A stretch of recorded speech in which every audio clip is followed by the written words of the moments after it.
공소고금, 남녀노소, 국가와 인종을 초월하여 모든 분야에 공통적으로 쓰이는 언어 중에 하나가 스트레스라는 단어입니다. 스트레스는 건강을 크게 악화시키고 일의 능률을 저하시킬 뿐만 아니라 행복한 삶을 크게 방해합니다. 그런데 의사들의 말에 의하면 많은 스트레스를 받으면서도 자신은 스트레스를 받지 않는다고 생각하는 사람들이 60-70%라고 합니다.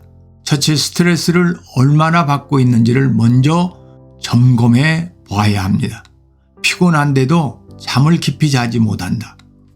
우라가 치밀고 반복된 분노가 있다. 감정 컨트롤이 잘 안 된다. 기뻐할 때 슬퍼하고 슬퍼할 때 기뻐한다. 사람들과 대화 중에 다른 생각을 한다. 화내지 않아도 될 일인데 갑자기 감정이 폭발한다. 다른 사람과의 관계가 원만하지 못하다. 의심, 부정적, 비판적, 원망, 불평이 많다. 현실을 회피한다. 전쟁이나 일어났으면 좋겠다. 자꾸 술을 먹고 밖으로 돈다. 금방 잊어버린다. 은혜도 있고 해야 할 일도 있고 미래에 대한 불안, 염려가 많다. 자녀, 남편, 건강, 사업에 대해 지나칠 정도의 강한 집착을 갖고 있다. 이성, 물질, 명예에 대해 만약 5개 이상의 스트레스를 받고 있으면서도 스트레스의 원인을 파악하고 해결책을 모색하지 않는다면 건강을 해치게 되고 행복한 삶에 심대한 지장을 초래하게 될 것입니다. 둘째, 사람들은 언제 스트레스를 받게 되는가? 사람들과의 절망스러운 관계에 있을 때입니다. 아무리 힘쓰고 애쓰되 무너지지 않는 인간관계에 여리고성이 있을 때입니다. 남편에게 아무리 사랑을 쏟아도 자녀에게 아무리 정성을 들여도 소용이 없고 관계는 점점 더 악화되고 해결 방법이 없을 때 스트레스를 받습니다. 본능에 심대한 지장을 받는 상황에 처해 있을 때입니다. 본능은 나쁜 것이 아닙니다. 하나님은 인간에게 여러 가지 본능들을 주셔서 인류 역사를 발전시켜 왔습니다.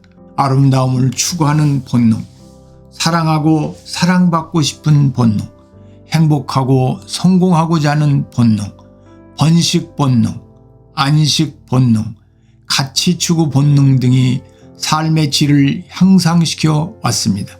그런데 인간으로서 당연히 받고 누려야 할 것들을 받지 못하고 누리지 못하며 살게 될 때 엄청난 스트레스를 받게 됩니다. 반복된 실패로 열정과 소망이 사라질 때입니다.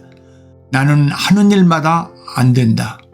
나는 이상하게 일이 엉킨다는 불행의식이 쌓이거나 나는 잘하는 것이 하나도 없다. 나는 다른 사람에게 사랑받을 만한 자격이 없다는 열등의식이 내 삶을 지배하여 열정과 소망이 사라졌을 때 스트레스를 받게 됩니다. 자신의 존재 가치를 상실했을 때입니다. 부모의 권위가 상실되었거나 아내로서의 존재가 있으나마나 하거나 남편이 직장에서 돌아와도 반가워해 줄 사람이 없고 어디를 가도 환영받지 못하는 존재가 되었을 때 스트레스를 받게 됩니다. 셋째, 스트레스를 해결하는 방법이 있습니다. 하나님의 시각으로 자신과 상황을 보십시오. 사람들이 보는 내가 있고 사람들이 보는 내 상황이 있습니다. 사람들이 모세를 볼 때 늙고 실패하여 희망이 전혀 없는 양이나 치는 존재입니다. 내가 보는 내가 있고 내가 보는 내 상황이 있습니다.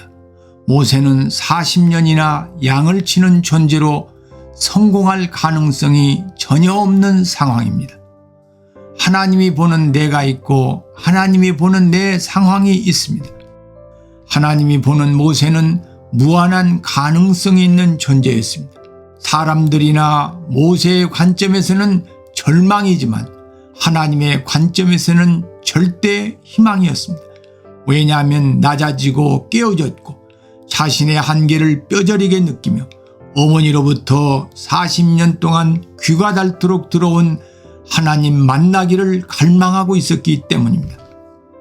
하나님의 시각으로 자신을 보고 자신의 상황을 보는 훈련을 해야 하나님과 소통과 공감을 나누는 사랑의 관계가 되고 하나님의 사람으로 존귀한 삶을 살게 됩니다. 예수님은 제자들에게 요한복음 15장 16절에 너희가 나를 택한 것이 아니요 내가 너희를 택하여 세웠나니 이는 너희로 가서 열매를 맺게 하고 또 너희 열매가 항상 있게 하여 내 이름으로 아버지께 무엇을 구하든지 다 받게 하려 함이라고 했습니다. 열매 맺으려고 몸부림치지 마십시오.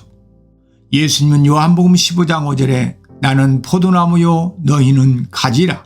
그가 내 안에 내가 그 안에 거하면 사람이 열매를 많이 맺나니 나를 떠나서는 너희가 아무것도 할 수 없음이라고 했습니다. 몸부림친다고 열매를 맺는 것이 아니라 몸부림치지 않아도 때가 되면 열매가 맺힙니다. 주님을 신뢰하십시오. 주님은 열매를 맺힐 수 있는 분이고 열매를 맺게 하시려고 우리를 선택하셨고 졸지도 않으시고 주무시지도 않으시면서 일하십니다. 그러나 껍질만 붙어 있으면 안 되고 속이 말씀과 성령으로 채워져야 합니다. 나무마다 열매 맺는 시기가 다르듯 사람마다 열매 맺는 시간이 다릅니다. 모세는 80살에 아브람은 100세에 KFC의 할랜드 샌드스는 69세에 열매를 맺는 꽃이 피기 시작했습니다. 무엇이 되려고 애쓰는 삶이 아니라 때가 되어 열매가 맺혀지는 삶을 살아야 합니다. 좋은 친구를 깊이 사귀십시오. 내 장점과 단점, 내 재능과 꿈을 알고 나를 소중히 여겨주는 친구가 좋은 친구입니다. 멀리 있지 않고 언제나 만날 수 있고 무슨 이야기라도 나눌 수 있고 도움을 청할 때 달려와 지혜를 주고 내가 분명히 잘못했음에도 불구하고 이해하고 따뜻한 마음으로 대해주는 친구. 말도 안 되는 소리도 끝까지 들어주고 상처로 힘들어할 때 위로해주고 참되고 영원한 산 소망을 주는 그런 친구를 깊게 사귀어야 합니다. 예수님은 요한복음 15장 5절에 너희를 친구라 하였느니 내가 내 아버지께 들은 것을 다 너희에게 알게 하였음이라고 하듯 하나님께 들은 것을 우리에게 알게 해주는 친구입니다. 하나님 아버지께 들은 것, 천국에서 보고 체험을 통해 안 것을 전해주고 더욱이 우리를 사랑할 때 끝까지 믿어주고 사랑해주는 친구입니다. 끝없는 사랑에도 은혜를 배신하고 부활을 보고도 다시 갈릴리 바다로 돌아간 제자들을 다시 찾아와 기쁠 때나 슬플 때나 실패할 때나 고난당할 때나 억울한 누명을 쓸 때나 중병에 걸릴 때나 언제나 함께 해주는 참 좋은 친구입니다. 우리같이 거짓되고 위선적이고 어리석은 사람을 친구로 여기고 매일 중보 기도해주는 참 좋은 친구입니다.